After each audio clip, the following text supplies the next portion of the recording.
5. 속건제. 주께 바칠 속건제 제물은 흠없는 순양으로 해라. 거룩한 물건 잘못 다루면 5분의 1을 더해 바쳐라. 일반 평민이 속죄제를 바쳐야 하는 실제 사례들. 5장 1절에서 6절. 날이 밝았다. 그날도 모세는 하나님의 부르심을 받고 아침 일찍부터 회막으로 나아갔다. 그날 하나님께서는 일반 평민이 무심결에 실수하여 죄를 범하기 쉬운 3가지 대표적인 사례를 모세에게 알려주셨다. 이렇게 구체적인 죄의 항목을 알려주어 평민 스스로가 생활 속에서 어떤 것들이 죄가 되는지를 잘 깨닫고 만일 죄가 된다면 신속히 하나님께 속죄제를 드림으로써 죄사함을 받도록 이끄신 것이다. 그렇다면 하나님께서 모세에게 일러주신 3가지 대표적인 사례를 살펴보자. 사례 1. 어떤 사람이 어떤 일에 대해 증인이 되었다 치자. 법정에 나와 증언해달라는 요청을 받고서도 자신이 본 것이나 들은 내용을 그대로 증언하지 않는다면 그건 그 사람의 죄가 된다. 그는 벌을 받아야 하느니라. 진실에 대한 침묵이나 불의에 대한 묵인은 죄가 된다는 말씀이다. 어떤 사람이 범죄 현장을 직접 목격했거나 또는 사건 해결에 도움이 될 만한 법적인 증인 위치에 있음에도 불구하고 자신이 보거나 들은 바를 진술하지 않고 입을 다물고 있으면 그것은 죄가 된다. 그런 태도는 진실에 대한 기피나 태만의 행위가 되기 때문이다. 따라서 증인된 자는 자신이 보고 들은 바를 가감없이 진솔하게 진술함으로써 사건의 진실을 밝히는 일에 적극적으로 참여해야 한다. 그것은 하나님의 백성된 이스라엘 공동체의 일원으로서 하나님의 공의를 실현하는 일이기 때문이다. 이어서 하나님은 또 다른 사례를 알려주신다. 사례 2. 누구든지 들짐승이든 집짐승이든 길짐승이든 부정한 짐승의 사체를 만졌다 치자. 설령 그 일이 부정한 것임을 알지 못했다고 할지라도 그는 부정을 탄 것이므로 죄를 지은 것이다. 아하, 그런 행동이 죄가 되는 줄 몰랐습니다. 모세야, 그건 죄가 되느니라. 누구든지 부정한 사람이나 물건과 접촉한 경우 그 부정이 무엇이든 간에 설령 그 사실을 알지 못했다고 할지라도 그는 죄를 지은 것이니라. 여기서 부정은 모세율법에서 종교의식상 불결하다고 여겨져 피해야 하는 것을 가리킨다. 거룩하신 하나님은 자기 백성들도 거룩하게 될 것을 원하셨기 때문에 이처럼 부정의 규례를 제정하셨다.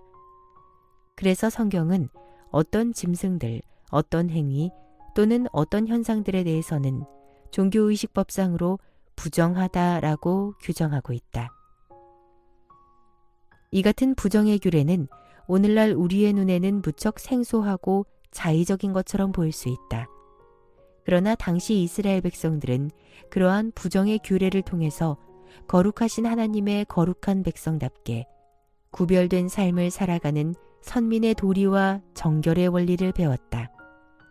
이처럼 하나님은 택한 백성들로 하여금 일상생활에서 구별된 삶을 살아가게 함으로써 마침내 고결한 심령의 거룩함에 이르도록 강력하게 이끄신 것이다.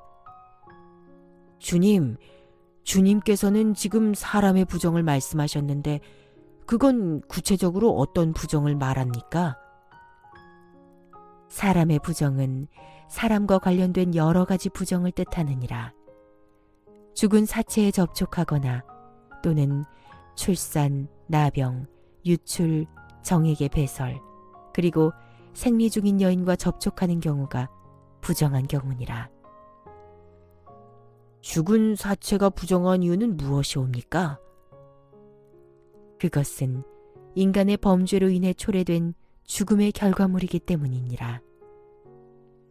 모세는 고개를 끄덕였다. 이어서 하나님은 또 다른 사례를 일러주신다. 사례 3. 누구든지 나쁜 일이든 좋은 일이든 함부로 입을 놀려 생각 없이 여호와를 향해 맹세를 했다고 치자. 당시에는 그런 사실을 알지 못했다 해도 나중에라도 그가 그런 사실을 깨닫게 되면 그는 죄를 지은 것이니라. 맞습니다. 그거야 당연히 벌을 받아야 할 중대한 잘못입니다.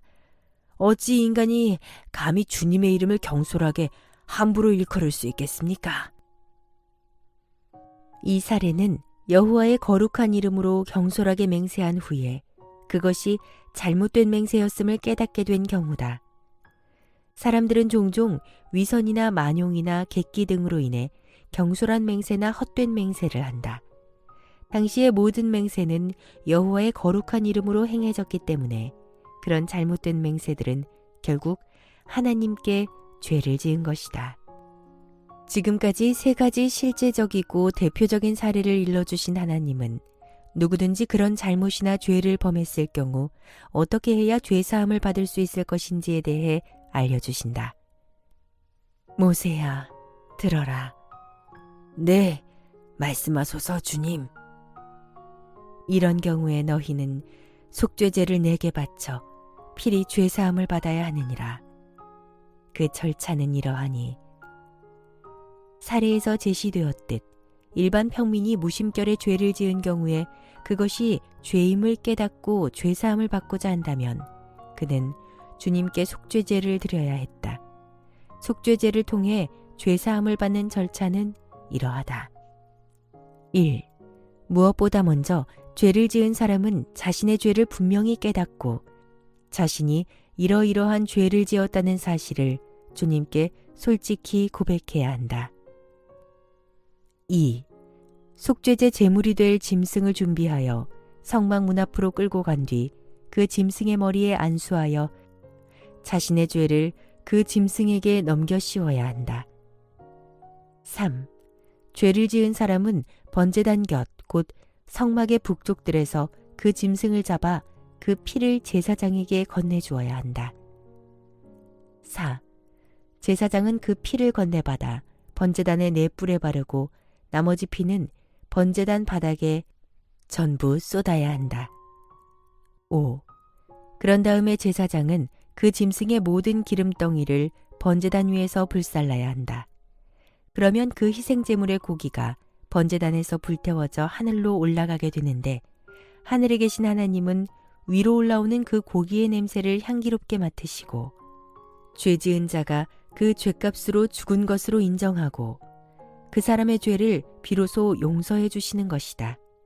이것이 바로 모든 제사 속에 깃든 속죄의 원리다.